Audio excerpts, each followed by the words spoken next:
Hello friends, स्वागत है एक बार फिर से आपका मेरे यूट्यूब चैनल पे। तो आज हम लोग पढ़ने जा रहे हैं, हमारा जो चैप्टर चल रहा है electric charges and field, class 12th का ये चैप्टर है, फर्स्ट ही चैप्टर है।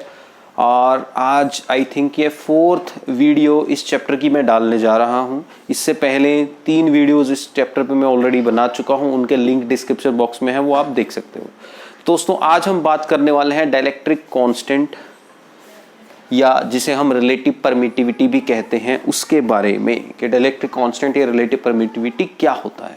तो इससे पहले कि हम पढ़ें कि रिलेटिव परमिटिविटी क्या है, तो बच्चों सबसे पहले तो हमें सिंपल जो हम परमिटिविटी वर्ड यूज करते हैं उसका मतलब हमें पता होना चाहिए कि परमिटिविटी क्या है। अगर आपको याद हो, जब हमने कूलम्ब्स लॉ पढ़ी थी, ठीक है, जब हमने क्या पढ़ी थी बच्चा पार्टी, कूलम्ब्स लॉ।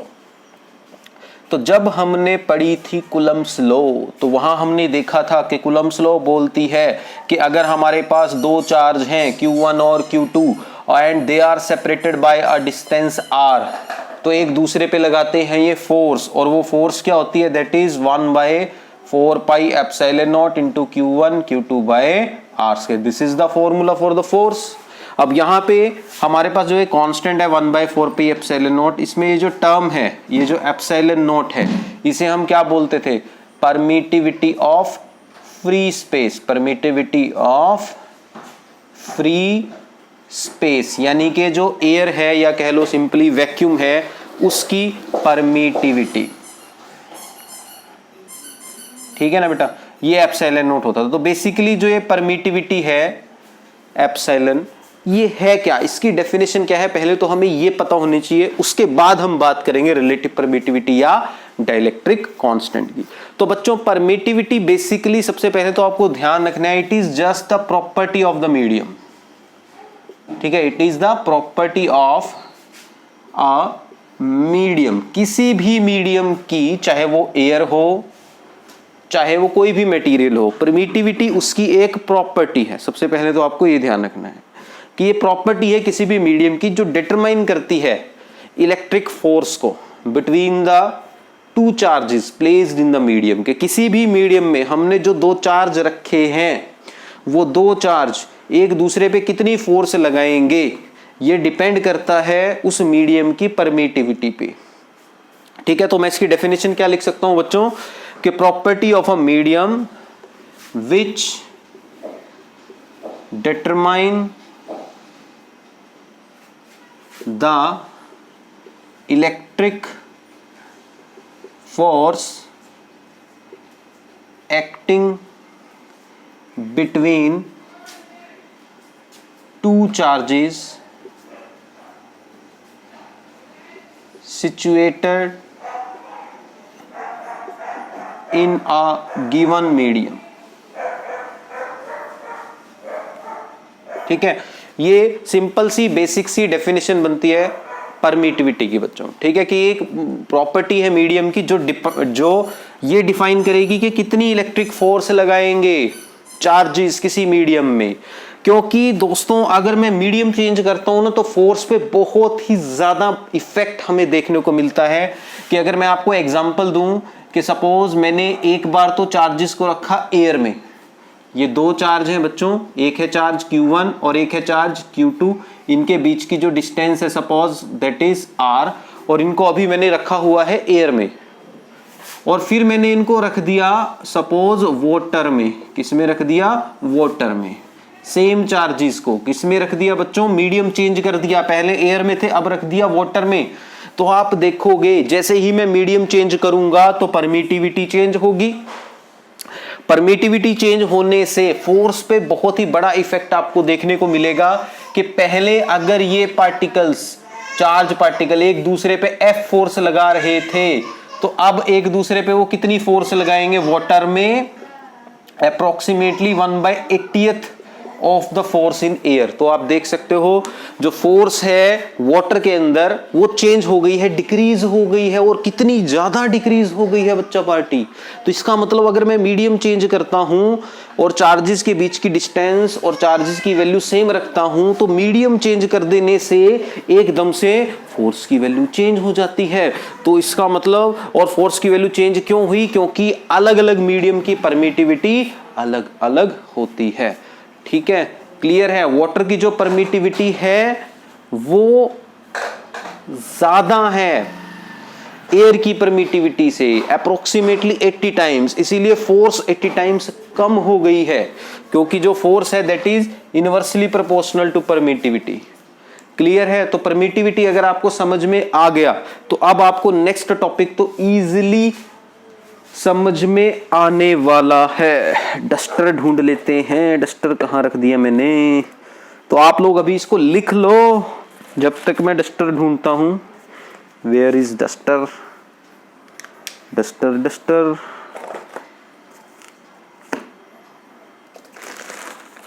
ये लीजिए, मिल गया डस्टर। ठीक है ना।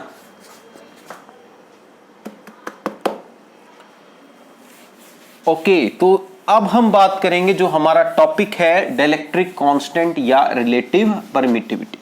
तो इसकी बात करने के लिए हम कुछ चार्जेस लेके चलेंगे, दो चार्जेस। सपोज मेरे पास बच्चों दो चार्ज थे, एक ये चार्ज था Q1 और एक चार्ज ये था Q2।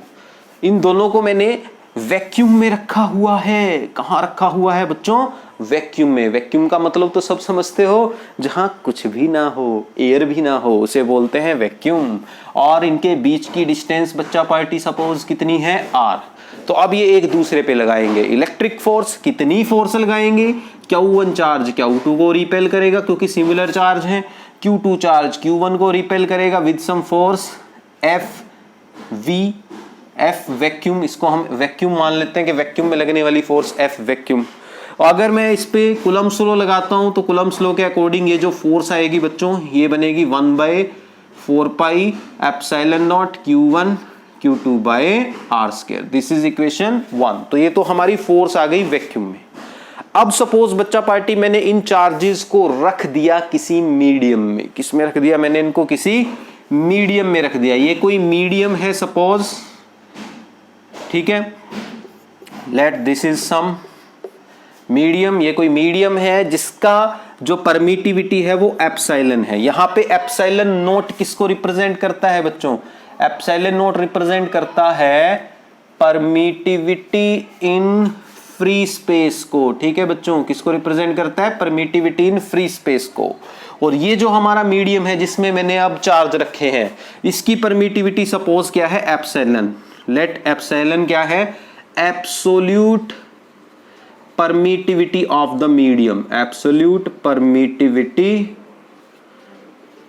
Of the medium. ठीक है बेटा।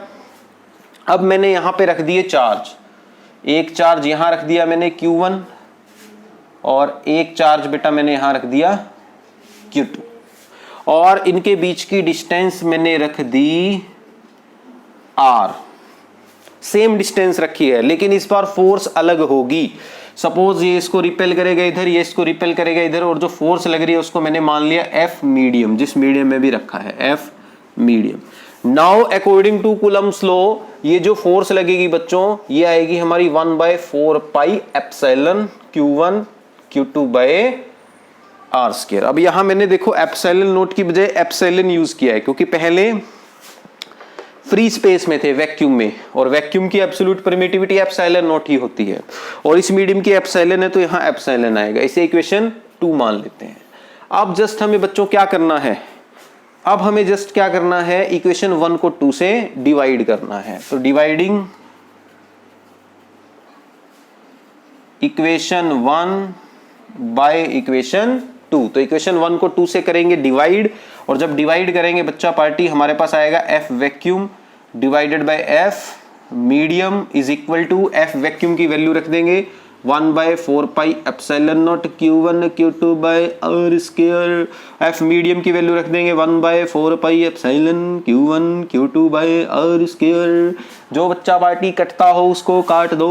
Q1 Q2 से Q1 Q2 cancel, R square से R स्क्वायर कैंसिल, 4 पाई से 4 पाई कैंसिल।